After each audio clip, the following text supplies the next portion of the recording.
Bismillahirrahmanirrahim. Assalamualaikum warahmatullahi wabarakatuh. Maha suci Allah, segala puji dan syukur kita panjatkan kehadirat Allah. Semoga kita selalu dalam bimbingan rahmat dan ridho Allah Subhanahu wa ta'ala. Subhanallah walhamdulillah astagfirullah wallah Allahu akbar.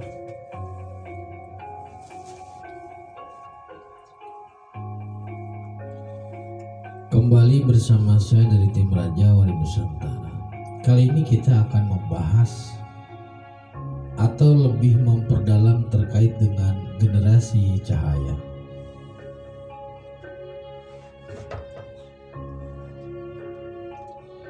Generasi cahaya yang dimaksud adalah generasi yang memang cemerlang. Cemerlang di sini memenuhi 3 unsur. Pertama, unsur tauhidnya bagus, kedua unsur religinya rapi, dan ketiga unsur muamalahnya yang sinergi.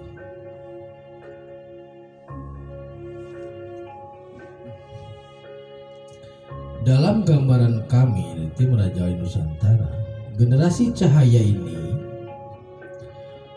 akan bisa muncul bahkan sebelum tahun 2050. Bisa jadi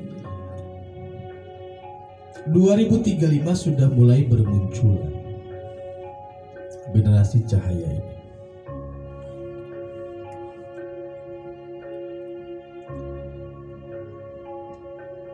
Apa yang membedakan generasi cahaya dengan generasi yang selain generasi cahaya gitu?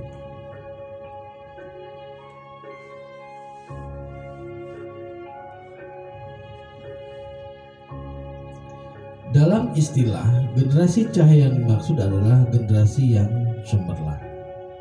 Namun dari aspek pemanaan yang lain, generasi cahaya ini memang generasi yang mampu mengendalikan atau mampu mengolah cahaya. Cahaya ini kan nur. Jadi generasi cahaya adalah generasi yang mampu mengolah nur. Dalam bahasa lain berarti generasi yang mampu mengolah ruh.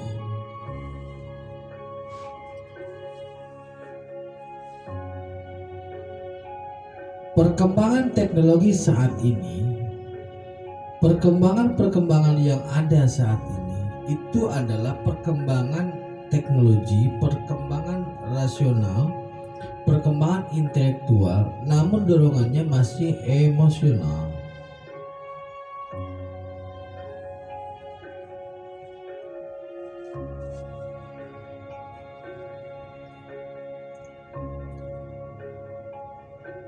Jadi maksudnya teknologi saat ini sudah mencapai batasannya. Sudah hampir mencapai batasan rasionalnya dan belum mampu menembus batasan dimensi yang lainnya.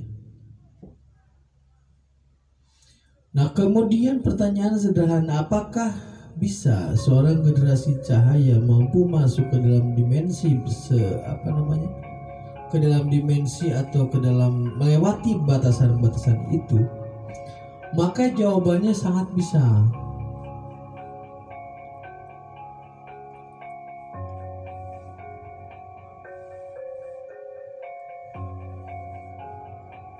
Jadi ke depan akan ada banyak anak-anak yang mampu menguasai keilmuan mengolah ruh, atau dalam bahasanya keilmuan spirit, sehingga anak-anak ini mampu menjadi generasi yang membanggakan dan dibanggakan. Keuntungan apa ketika generasi cahaya itu muncul? Keuntungannya sederhana. Kita bisa tahu apa yang belum kita ketahui. Jadi tahu sebelum ada. Semisal begini, untuk mendapatkan Android 10 atau Android 12 itu kan perlu riset yang sangat tinggi. Tetapi dengan adanya anak generasi cahaya ini, riset itu bisa dikurangi, bahkan bisa hilang.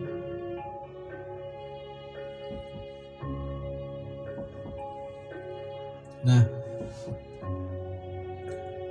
penguatan terhadap teknologi yang bisa ditumpangi oleh spiritual, penguatan ekonomi yang ditumpangi oleh spiritual, penguatan budaya dan yang lain-lainnya, itu akan membangun, akan menjadikan satu generasi yang kemudian disebut dengan generasi cahaya.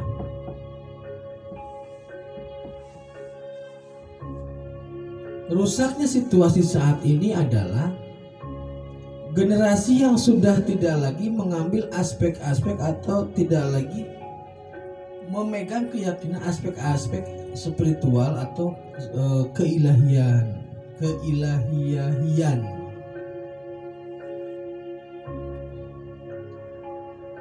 Maka ketika melakukan suatu kesalahan itu cenderung cuek gitu, cenderung tidak peduli. Berbeda dengan generasi cahaya yang akan datang, mereka walaupun masih muda akan tahu mana batasan yang harus dan mana batasan yang tidak boleh. Mana teknologi yang bisa dikembangkan untuk kemanusiaan dan mana teknologi yang tidak bisa dikembangkan untuk manusia. Karena mereka akan bisa langsung mendapatkan atau mengambil akses data dari langit, itu bahasanya. Itulah generasi saya yang dimaksud seperti itu. Jadi menghubungkan dimensi spirit dengan dimensi intelektual, sehingga yang tadinya di spirit masih berdasarkan data, masih data diubah ke dalam bentuk gambar, ke dalam realitas.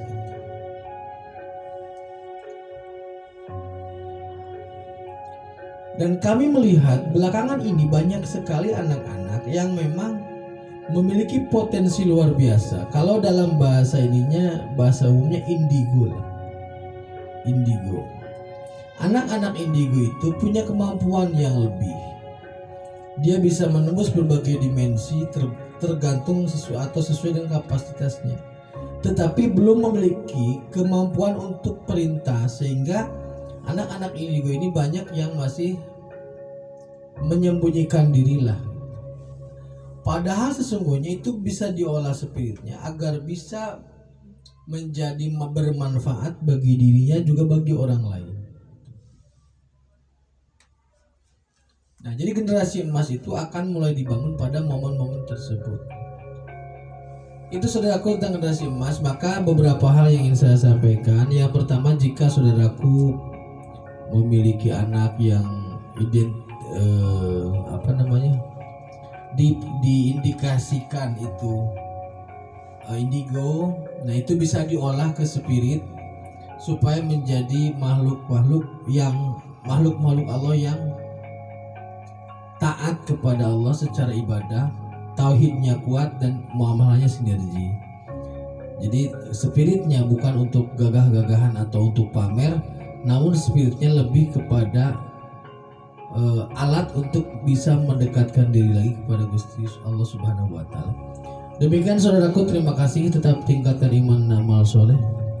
Akhirul kalam, assalamualaikum warahmatullahi wabarakatuh.